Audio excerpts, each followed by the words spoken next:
When international law is ignored, the slippery slope starts, and I think there's a certain irony in the fact that, hot on the heels of the attempts of the US state to gift Venezuela to itself, against all precedent in Venezuelan and international law, it followed it up with a claim to gift the Golan Heights to Israel. Now, I welcome the fact that on the Department of Foreign Affairs website there appears a statement where the Irish Government says it upholds its position that the territory of the Golan Heights is Syrian territory, and any territory seized through military acts of aggression cannot be recognised. And that is the case with what Israel has done in the Golan Heights. But it is the case, as Mick has just said.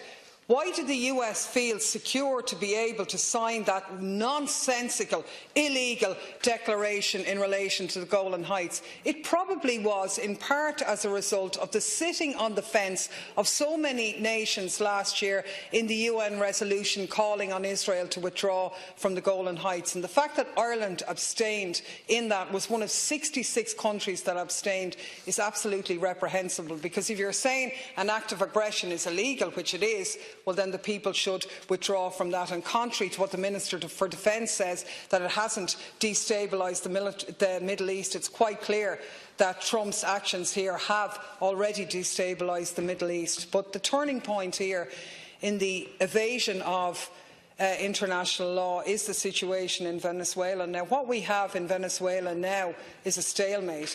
There was clearly a belief on behalf of the US that by putting forward their puppet, Juan Guaido, who has no basis of support whatsoever in Venezuelan society. His group is a minority of the right-wing opposition groups, and many people on the right wing don't even respect him. And the fact that Eire Taoiseach telephoned this individual, who has probably in his lifetime got less votes than I have, and to say that the Irish Government support him as President of Venezuela, really is the slippery slope. And I think the Taoiseach should account for his actions in making that phone call, because it's quite clear now that he has no support in Venezuelan society. The so-called efforts to bring in humanitarian aid, well, that was a big sham event, and how could it be otherwise when they were supposed to be bringing in 20 million of aid?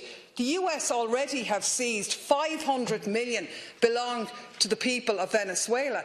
That's been handed over without any democratic accountability to individuals linked with Juan Guaido.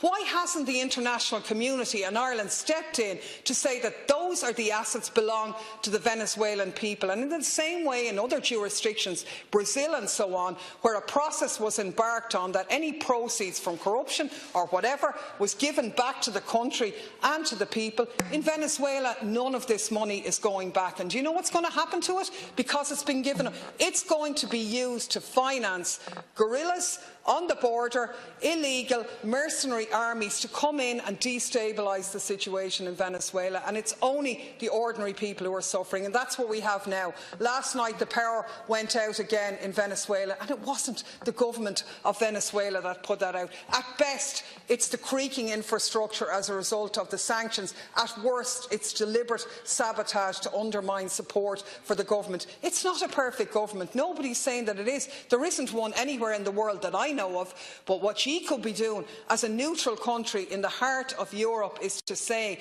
the idea of winner takes all, that idea being promoted by Guaido and the US, can't solve anything. Dialogue of all parties is the only way forward, and you can't have dialogue with the gun of starvation being held to people's head and the sanctions that are in place. All we're looking for is a recognition of international law, and the European Union has disgraced itself in being so quick to come behind the US in this illegal manoeuvre in Venezuela.